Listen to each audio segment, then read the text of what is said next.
ನಮ್ಮನೆ ಯುವರಾಣಿ ಹೇ ನಮ್ಮನೆ ಯುವರಾಣಿ. ಅದು ಶಾಂತಲಮ್ಮನ್ ಗೆಜ್ಜೆ, ಅದಕ್ಕೆ ನಾವು ತುಂಬಾ ರೆಸ್ಪೆಕ್ಟ್ ಕೊಡ್ತೀವಿ. ಶಾಂತಲಮ್ಮ ಇದ್ದಾಗ ತಮ್ಮ ಸೊಸೆಗೆ ಆ ಗೆಜ್ಜೆ ಕೊಡ್ಬೇಕು ಅಂತ ತುಂಬಾ ಆಸೆ ಪಟ್ಟಿದ್ರು. ಅದಕ್ಕೆ ಇದನ್ನ ಜೋಪಾನವಾಗಿ ನೋಡ್ಕೊಳ್ಳಿ ಅಂತ ಹೇಳ್ಕೊಟ್ಟೆ. ನನ್ ಕೈಯಾರೆ ನಾನು ಆ ಗೆಜ್ಜೆನ ಅವ್ರ ಕಾಲಕ್ಕೆ ತೊಡ್ಸ್ ಬಂದೆ ಕಣೋ ಅನಿ. ತೊಡ್ಸ್ ಬಂದಿದ್ದ 5 ನಿಮಿಷಕ್ಕೆ ಆ ಗೆಜ್ಜೆಗೆ ಬೆಲೆನೇ ಇಲ್ಲ ಅನ್ನೋರ್ ಹಾಗೆ ಅನಾಥವಾಗಿ ಬಿಚ್ಚಿಟ್ಟಿದ್ರು ಅವರು. ನಂಗೆ ತುಂಬಾ ಬೇಜಾರಾಯ್ತು. 2 ನಿಮಿಷಕ್ಕೂ ಅವ್ರ ಕಾಲಲ್ಲಿ ಆ ಗೆಜ್ಜೆ ಹಾಕೊಂಡಿರ್ಲಿಲ್ಲ ಅವರು, ಗೊತ್ತಾ? ಅಷ್ಟೇನಾ? ಥೂನಿನ ನಾನೇನೇನೋ ಅನ್ಕೊಂಡಲ್ಲೇ. ಅಮ್ಮ ಏನಮ್ಮ ಹೀಗೆ ಹೇಳ್ತಿದ್ಯಾ? ಶಾಂತಲಮ್ಮನ್ ಗೆಜ್ಜೆಗೆ ಅವಮಾನ ಮಾಡಿರೋದವ್ರು, ಶಾಂತಲಮ್ಮನ್ ಫೀಲಿಂಗ್ಸಿಗೆ ಅವಮಾನ ಮಾಡಿರೋ ಹಾಗಲ್ವಾ? ಅಷ್ಟೇನಾ ಅಂತ ಹೇಳ್ತಿದ್ಯಾ? ಏ ಹೋಲ್ಡ್ ಆನ್. ನೀನು ಹಾಲಿ ಅವ್ರಿಗೆ ಗೆಜ್ಜೆ ಕಟ್ಟಿದ್ದು, ಅವರು ಬಿಚ್ಚಿಟ್ಟಿದ್ರು, ಅದೇ ತಾನೇ ನಿನ್ ಪ್ರಾಬ್ಲಮ್? ನಂದಲ್ಲ, ಅವ್ರ ಪ್ರಾಬ್ಲಮ್ಮು. ಸರಿ, ಅವ್ರದೇ. ನೀನ್ ಎಷ್ಟು ಗೆಜ್ಜೆ ಕೊಟ್ಟೆ? 1 ಗೆಜ್ಜೆ ಕೊಟ್ಟೆ. ಏಯ್, ತಲೆ ಇದೆಯೇನೆ ನಿನ್ಗೆ?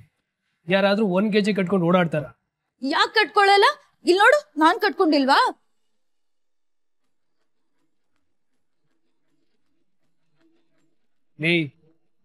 ನೀನು ಎಡ್ಬಿಡಂಗಿ ಕಣೆ. ಗೆಜ್ಜೆನ ಕಾಲ್ಗಾದ್ರೂ ಹಾಕೋತೀಯ, ಹೊರಳುಗಾದ್ರೂ ಹಾಕೋತೀಯ. ನೀನ್ ಲಾಜಿಕ್ನ ಕೇಳ್ತಾ ಇದ್ರೆ ನನ್ ತಲೆ ಹಾಳಾಗುತ್ತೆ. 1 ಗೆಜ್ಜೆನ ಕಟ್ಕೊಂಡ್ರೆ ಶ್ರೇಯಸ್ಸಲ್ಲ ಅಂತ ತೆಗ್ದಿಟ್ಟಿರ್ತಾರೆ. ಅದಕ್ಕೆ ಇಷ್ಟೊಂದು ದೊಡ್ಡ ಡ್ರಾಮಾ ಬೇಕಿತ್ತ? ಆಯ್ತು ಕಣೋ, ಒಪ್ಕೋತೀನಿ. ಅವ್ರು 1 ಗೆಜ್ಜೆ ಹಾಕೊಳ್ಳಲ್ಲ ಅಂತ ನಾನು ಒಪ್ಕೋತೀನಿ. ಆದ್ರೆ ಅದು ಶಾಂತಲಮ್ಮನ್ ಗೆಜ್ಜೆ, ಜೋಪಾನವಾಗಿ ಇಟ್ಕೊಳ್ಳಿ ಅಂತ ಹೇಳಿದ್ದೆ ತಾನೆ. ಅಷ್ಟು ಕೇರ್ಲೆಸ್ ಆಗಿ ಚೇರ್ ಮೇಲೆ ಇಟ್ಟು ಹೋಗೋದ್ ಯಾಕೆ? ಇನ್ನೇನ್ ಮಾಡ್ಬೇಕಿತ್ತು? 2 ನಿಮಿಷದಲ್ಲೇ ಬ್ಯಾಂಕಲ್ಲಿ ಹೋಗಿ ಲಾಕರ್ ಓಪನ್ ಮಾಡಿ ಆ ಲಾಕರ್ ಅಲ್ಲಿ ಸೇಫ್ ಆಗಿ ಇಡ್ಬೇಕಿತ್ತ? ನೋಡು ಅನಿ, ಶಾಂತಲಮ್ಮನ್ ಬಗ್ಗೆ ಹಂಗೆಲ್ಲ ಮಾತಾಡಿದ್ರೆ ನಂಗೆ ಕೋಪ ಬರುತ್ತೆ. ನೀನು ನೆಗ್ಲೆಕ್ಟ್ ಮಾಡೋ ವಿಷಯನ ಸೀರಿಯಸ್ ಅನ್ನೋ ತರ ಪ್ರೊಜೆಕ್ಟ್ ಮಾಡಿದ್ರೆ ನನಗೂ ಕೋಪ ಬರುತ್ತೆ. ಅದು ಶಾಂತಲಮ್ಮನ್ ಗೆಜ್ಜೆ, ನಾನೆಷ್ಟು ಜೋಪಾನವಾಗಿ ಕಾಪಾಡ್ಕೊಂಡಿದ್ದೀನಿ ಅಂತ ನನಗ್ ಗೊತ್ತು. 2 ಗೆಜ್ಜೆ ಕೊಟ್ಟಿದ್ರೆ ಅವರು ಜೋಪಾನವಾಗಿ ಕಾಪಾಡಿ ಇಟ್ಕೊಂಡಿರೋರು. ನೋಡು, ನಿನ್ನ ಹತ್ರ ಮಾತಾಡೋದಕ್ಕೆ ನನಗೆ ಟೈಮ್ ಇಲ್ಲ. ಬಾ, ಇವಳು ಮಾತಿಗೆಲ್ಲ ತಲೆ ಕೆಡ್ಸ್ಕೋಬೇಡಿ. ಮೊದ್ಲು ಹಾಲಿ ಅವ್ರ ಅಮ್ಮನ ಜೊತೆ ಮಾತಾಡಿ ದೇವಸ್ಥಾನಕ್ಕೆ ಹೋಗ್ಬಂದು. ಸರಿ. ಲಗ್ನ ಪತ್ರಿಕೆ ವಿಷಯ ಇವತ್ತೇ ಇತ್ಯರ್ಥ ಆಗ್ಬೇಕು. ಅನಿ ಅನಿ ಅನಿ ಪ್ಲೀಸ್ ಕಣೋ, ನನ್ ಮಾತ್ ಕೇಳೋ, ನಾವು ದುಡುಕ್ತಿದೀವಿ. ಅನಿ ಪ್ಲೀಸ್. ಮೀರಾ, ಚಿಕ್ಕ ಪುಟ್ಟ ವಿಷಯನ ಮುಂದೆ ಇಟ್ಕೊಂಡು ಬಂಗಾರದಂತ ಗುಣನ ಅವಹೇಳನ ಮಾಡಬಾರ್ದು. ಅಮ್ಮ ಅಮ್ಮ, ಅನ್ನ ಬೆಂದಿದ್ಯೋ ಇಲ್ವೋ ಅಂತ ನೋಡೋದಕ್ಕೆ 1 ಅಗಳು ಸಾಕು. ಎಲ್ಲ ಅನ್ನನೂ ಇಸ್ಕೋ ಅವಶ್ಯಕತೆ ಇಲ್ಲ. ಇದು ನಿಮ್ಗೆ ಯಾಕೆ ಅರ್ಥ ಆಗ್ತಿಲ್ಲ?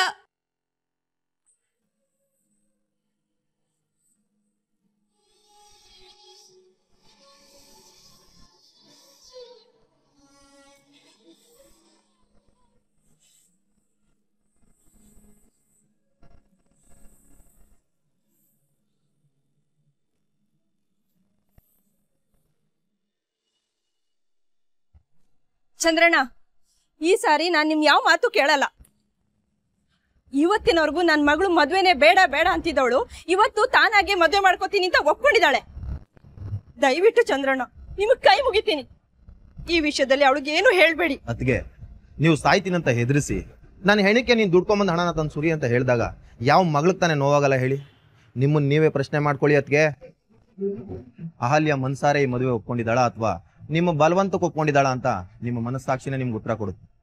ನಾನು ಕೇಳ್ಕೊಂಡಿಲ್ಲ ಅಂತ ಅನ್ಕೊಂಡ್ರ ಚಂದ್ರಣ್ಣ? ಕೇಳ್ಕೊಂಡಿದ್ದೀನಿ. ಆದ್ರೆ ನನ್ಗೆ ಅರ್ಥ ಆಗಿದ್ದು ಒಂದೇ, ಅವಳು ಬಲವಂತಕ್ಕೆ ಒಪ್ಕೊಂಡ್ಲೋ ಇಲ್ಲ ಇಷ್ಟ ಇಲ್ದೆ ಒಪ್ಕೊಂಡ್ಲೋ ಅದು 2ನೇ ವಿಷಯ. ಆದ್ರೆ ಅವಳು ಈ ಮದುವೆ ಆದ್ರೆ ಸುಖವಾಗಿರ್ತಾಳೆ, ಅವಳ ಜೀವನಕ್ಕೊಂದು ದಾರಿ ಆಗತ್ತೆ. ಇನ್ಮೇಲೆ ನನ್ನ ಮಗಳಿಗೆ ಯಾವ ಕಷ್ಟನೂ ಬರಲ್ಲ, ನೆಮ್ಮದಿಯಾಗಿ ಅವಳ ಜೀವನನ ಕಟ್ಕೋತಾಳೆ. ನನ್ಗಷ್ಟೇ ಸಾಕು. ಅದಕ್ಕೆ ಅದು ದಯವಿಟ್ಟು ಚಂದ್ರಣ್ಣ, ಈ ವಿಷಯವಾಗಿ ಏನು ಮಾತಾಡಬೇಡಿ, ಅವಳ ಮನ್ಸು ಕೆಡಿಸ್ಬೇಡಿ. ಇಷ್ಟು ದಿನ ಆಗಿದ್ದೆ ಸಾಕು. ಇನ್ ಮುಂದಾದ್ರೂ ನನ್ ಮಗಳ ಜೀವನ ಬದಲಾಗಿ ಅವಳು ಸುಖವಾಗಿ ಬಾಳೋ ಹಾಗಾಗ್ಲಿ. ನಿಮ್ ದಮ್ಮಯ್ಯ ಶಾಂಭವಿ ಅಮ್ಮನವರು ಫೋನ್ ಮಾಡಿದ್ರು, ದೇವಸ್ಥಾನಕ್ಕೆ ಬನ್ನಿ ಅಂದ್ರು. ಅದಕ್ಕೆ ದೇವಸ್ಥಾನಕ್ಕೆ ಹೋಗ್ತಿದ್ದೀನಿ. ದೇವಸ್ಥಾನಕ್ಕೆ ಈಗ್ಲಾ? ಯಾಕೆ? ಲಗ್ನ ಪತ್ರಿಕೆ ಬರೆಸೋಕೆ, ಮುಹೂರ್ತ ಹುಡ್ಕಕ್ಕೆ.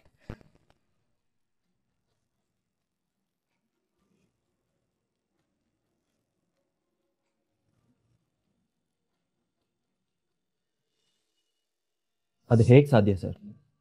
ಅವ್ನು ಜೈಲಿಂದ ಹೇಗೆ ರಿಲೀಸ್ ಆದ? ಅವ್ನಿಗಾಗಿದ್ದು ಜೀವಾವಧಿ ಶಿಕ್ಷೆ ಅಲ್ವಾ? ಅವನಿಗೆ ಶಿಕ್ಷೆಯಾಗಿ 14 ವರ್ಷ ಆಗಿತ್ತು. ಅವ್ನ ನಡತೆ ಚೆನ್ನಾಗಿದೆ ಅಂತ ಸ್ವಲ್ಪ ಬೇಗ ರಿಲೀಸ್ ಮಾಡಿದ್ದಾರೆ. ಕಮಾನ್ ಸರ್, ಅವ್ನ ನಡತೆ ಚೆನ್ನಾಗಿದ್ದಿದ್ರೆ ಅವ್ನು ಕೊಲೆ ಮಾಡೋ ಪ್ರಯತ್ನ ಯಾಕೆ ಮಾಡ್ತಿದ್ದ? ಬಟ್ ಅವ್ನು ಜೈಲಿಂದ ರಿಲೀಸ್ ಆಗ್ಬೇಕಾದ್ರೆ ತುಂಬಾ ವೀಕ್ ಆಗಿದ್ದ. ಅವ್ನು ಬದುಕಿರೋ ಸಾಧ್ಯತೆ ತುಂಬಾ ಕಡಿಮೆ ಅಂತ ಕೆಲವರು ಅಭಿಪ್ರಾಯ ಪಡ್ತಾರೆ. No chance. ಅವ್ನು ಬದುಕೇ ಇದ್ದಾನೆ ಸರ್. ಅದಕ್ಕೆ ಆ ಖಡ್ಗನೇ ಸಾಕ್ಷಿ. He is very dangerous sir. ಅದರಲ್ಲೂ ನಮ್ಮ ಫ್ಯಾಮಿಲಿಗೆ he is very very dangerous. ನೀವೇನೂ ಚಿಂತೆ ಮಾಡಬೇಡಿ. ನಿಮ್ಮ ಅನುಮಾನ ಯಾರ ಮೇಲಿದೆ ಅಂತ ಗೊತ್ತಾಯ್ತಲ್ವಾ? ಅವನನ್ನ ಸರ್ಚ್ ಮಾಡ್ತೀನಿ. ಡೌಟ್ ಪ್ರಕಾರ ಅವ್ನು ಕೊಲೆ ಮಾಡೋ ಪ್ರಯತ್ನ ಪಟ್ಟಿದ್ರೆ ಮತ್ತೊಂದ್ಸರಿ ಒಳಗಡೆ ಹೋಗ್ತಾನೆ. ಈ ಸರಿ ಜೀವಂತವಾಗಿ ಆಚೆ ಬರಲ್ಲ. ಸರ್, ನನಗೆ ಏನಾಗುತ್ತೋ ಅನ್ನೋ ಟೆನ್ಷನ್ಗಿಂತ ನಮ್ಮ ಫ್ಯಾಮಿಲಿಯವ್ರಿಗೆ ಏನಾಗುತ್ತೋ ಅನ್ನೋ ಆತಂಕನೇ ಜಾಸ್ತಿ. ಅದ್ರ ಬಗ್ಗೆ ಚಿಂತೆ ಮಾಡಬೇಡಿ. ಮನೆಗೆ ಪೊಲೀಸ್ ಪ್ರೊಟೆಕ್ಷನ್ ಕೊಡ್ತೀನಿ. Thank you sir. ನಾನಿನ್ ಬರ್ತೀನಿ. Hi inspector. Hello, how are you? I am fine. ನೀವು ಹೇಗಿದ್ದೀರಾ ನಿಖೇತ್? Super fine. ಮತ್ತೆ ಅಣ್ಣನ ಬೆನ್ನಿಂದ ಬಿದ್ದಿರೋ ಕ್ರಿಮಿನಲ್ ಯಾರು ಅಂತ ಗೊತ್ತಾಯ್ತು? ಇಲ್ಲ ಕಣೋ, ಗೊತ್ತಾಗಿಲ್ವಂತೆ.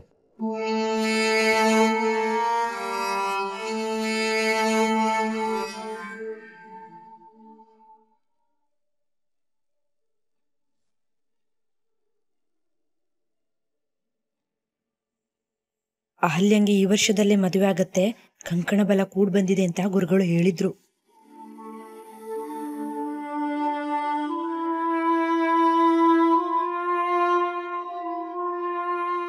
ಎರಡೂ ಜಾತಕಗಳು ತುಂಬಾ ಚೆನ್ನಾಗಿ ಕೂಡು ಬರ್ತಾ ಇದೆ. ಆದ್ರೆ ಏನ್ ಗುರುಗಳೇ? ಆದ್ರೆ ಈ ಮದುವೆ ಬೇಗ ನಡಿಬೇಕು. ತಡವಾದ್ರೆ ವಿಘ್ನಗಳು ಜಾಸ್ತಿ. ವಿಘ್ನಗಳು ಅಂತ ಹೆದರ್ಕೊಳ್ಳೋ ಅಗತ್ಯ ಇಲ್ಲ. ತಡವಾದ್ರೆ ತಡವಾಗುತ್ತೆ ಅಂತ ಹೇಳಕ್ ಹೋದೆ. ನಮಗೂ ಬೇಗ ಮದ್ವೆ ಆಗ್ಬೇಕು ಅಂತಾನೆ ಆಸೆ. ಲಗ್ನ ಪತ್ರಿಕೆಗೆ ಒಂದು ಒಳ್ಳೆ ದಿನ ನೋಡ್ಬಿಡಿ. ಆಗೋ ಕೆಲಸದಲ್ಲಿ ಶುಭ ಕಾರ್ಯ ಬೇಗ ಆಗ್ಲಿ.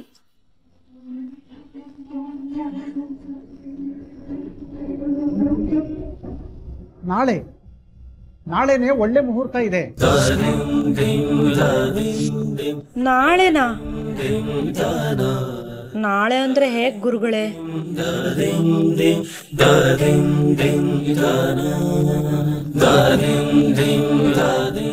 ನಾಳೆ ಬಿಟ್ರೆ ಹತ್ರದಲ್ಲಿ ಬೇರೆ ಮುಹೂರ್ತ ಇಲ್ಲಮ್ಮ. ತಡವಾಗುತ್ತೆ. ಈಗೇನ್ ಮಾಡೋದು? ಸಾಕಿತಕ್ಕೆ ಫೋನ್ ಮಾಡ್ತೀನಿ ಇರಿ. ಇದೇನಣ್ಣ, ಇನ್ಸ್ಪೆಕ್ಟರ್ ಹೇಳೋದಕ್ಕಿಂತ ಮುಂಚೆನೆ ನೀನೇ ಹೇಳ್ತಾ ಇದೀಯಾ? ಏನ್ ಇನ್ಸ್ಪೆಕ್ಟರ್, ಅವ್ರು ಸಿಗ್ಲಿಲ್ವಾ? ಸಿಕ್ಕಿಲ್ಲ ಕಣೋ. ಯಾಕೆ ಸಿಕ್ಕಿಲ್ಲ? ನೀವು ಹುಡುಕ್ತಿಲ್ವಾ? ಆದಷ್ಟು ಬೇಗ ಅವನ್ನ ಹುಡುಕಿ. ಅವನು ತುಂಬಾ ಡೇಂಜರಸ್. ಅವನಿಂದ ನಮ್ಮ ಫ್ಯಾಮಿಲಿಗೆ ತುಂಬಾ ಅಪಾಯ ಇದೆ ಅಂತ ನಾನೇ ಇಷ್ಟೊತ್ತು ಅವ್ರಿಗೆ ತಲೆ ತಿಂತಿದ್ದೆ. ಈಗ ನೀನು ಅದೇ ಪ್ರಶ್ನೆಗಳನ್ನ ಕೇಳಿದ್ರೆ ಅವ್ರಿಗೆ ಬೇಜಾರಾಗ್ಬೋದೇನೋ ಅಂತ ನಾನೇ ಉತ್ತರ ಕೊಟ್ಟೆ. ಡೋಂಟ್ ವರಿ ನಿಖೇತ್, ಆ ವ್ಯಕ್ತಿ ಯಾರು ಅಂತ ಆದಷ್ಟು ಬೇಗ ಕಂಡುಹಿಡಿತೀವಿ. ಅವನನ್ನ ಬೇಗ ಕಸ್ಟಡಿಗೆ ತಗೋತೀವಿ.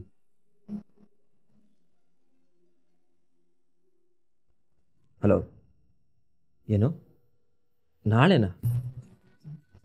ಅಲ್ಲಮ್ಮ, ಇಮಿಡಿಯೇಟ್ ಆಗಿ ನಾಳೆನೇ ಅಂದ್ರೆ ಹೇಗಾಗುತ್ತೆ? ಓಹೋ, ಹೌದಾ? ಸರಿ, ನಾನು ನನಗೆ ಹೇಳ್ತೀನಿ. ಏನಾಯ್ತು? ಏನಿಲ್ಲ ಕಣ, ಲಗ್ನ ಪತ್ರಿಕೆ ಬರ್ಸೋದಕ್ಕೆ ನಾಳೆನೇ ಒಳ್ಳೆ ಮುಹೂರ್ತ ಇದೆಯಂತೆ. ಬರ್ಸೋದು ಅಂತ ಅಮ್ಮ ಕೇಳಿದ್ರು. ಓಹ್, ನೋಡ್ತೀಯ ಅಣ್ಣ, ಎಲ್ಲ ಕೆಲಸ ಹೇಗೆ ಫಟಾಫಟ್ ಅಂತ ಆಗ್ತಾ ಇದೆ. Anyway, congratulation. Thank you.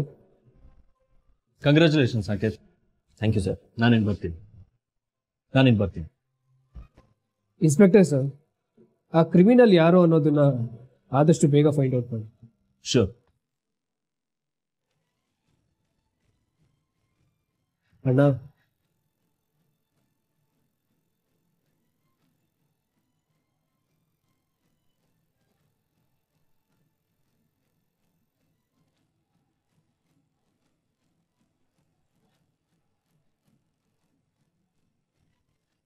ಯಾಕೋ? ನೀನ್ ನಿಮ್ಮ ಅಣ್ಣನ ಮಧ್ಯೆ ಮಾಡಲ್ಲ ಅಂತ ವರ್ಷಗಳಿಂದ ಜನರು ಹೇಳಿ ಎದುರಿಸ್ತಾ ಇದ್ರಣ್ಣ. ನಾನು ಒಪ್ಲಿಲ್ಲ ಅಂತ ನಿನ್ ಮದ್ವೆಗೆ ಇಷ್ಟು ಲೇಟ್ ಆಯ್ತು. ಇವಾಗ ಮದುವೆ ದಿನ ಹತ್ರ ಬರ್ತಿದ್ದಾಗೆ ನನಗೆ ತುಂಬ ಖುಷಿ ಆಗ್ತಾ ಇದೆ. ಕೊನೆಗೂ ಅಮ್ಮ ಮನೆಗೆ ಬರ್ತಾ ಇದ್ದಾಳೆ. ಇದ್ರ ಎಲ್ಲ ಕ್ರೆಡಿಟ್ಸು ನಿಮಗೆ ಸೇರಬೇಕು. ನೆಲನ ಆಗ್ಬೋದು, ಅದ್ರನ್ನ ತೆಗೆದು ಬಂಗಾರನ ಹುಡುಕ್ಬೇಕು ಅಂದರೆ ತುಂಬ ಟೈಮ್ ತಗೊಳುತ್ತೆ. ನನಗೇನು ಬೇಜಾರಿಲ್ಲ. ನಿಮ್ಮ ಇಷ್ಟನೇ ನನ್ನ ಇಷ್ಟ.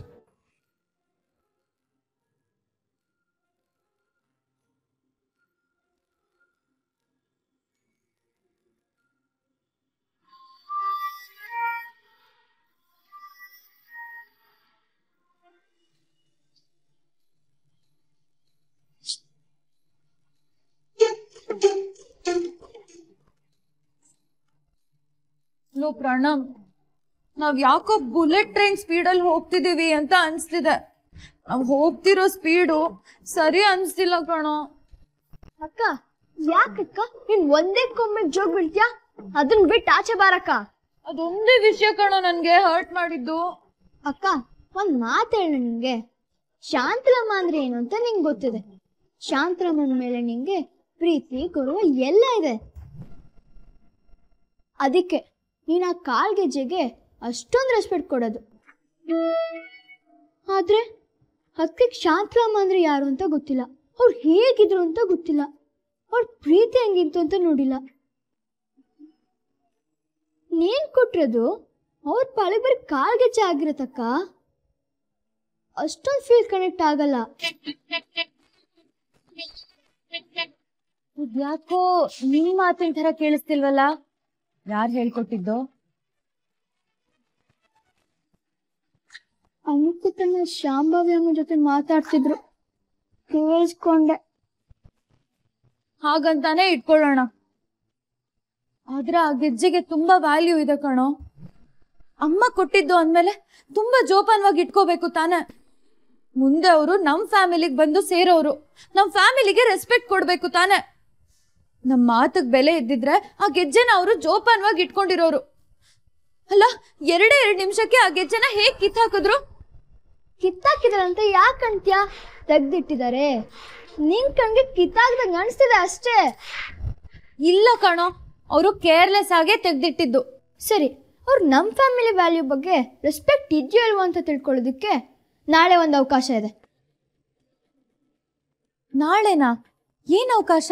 ಅಕ್ಕ, ತುಂಬಾ ಸೆಂಟಿಮೆಂಟ್ ಇರೋ ವಸ್ತುಗಳನ್ನ ಇಂಪಾರ್ಟೆಂಟ್ ವೊಕೇಶನ್ ಅಲ್ಲಿ ಹೀರೋನ್ ಹಾಕೋತಾರಲ್ಲ, ಐ ಮೀನ್ ಅಮ್ಮ ಕೊಟ್ರೋ ಬಳೆಗಳನ್ನ ಮದ್ವೆ ದಿನ ಹೀರೋನ್ ಹಾಕೋತಾರೆ, ಅಪ್ಪ ಕೊಟ್ರೋ ಖಡ್ಗಾನ ಮದ್ವೆ ದಿನ ಹೀರೋ ಹಾಕೋತಾರೆ.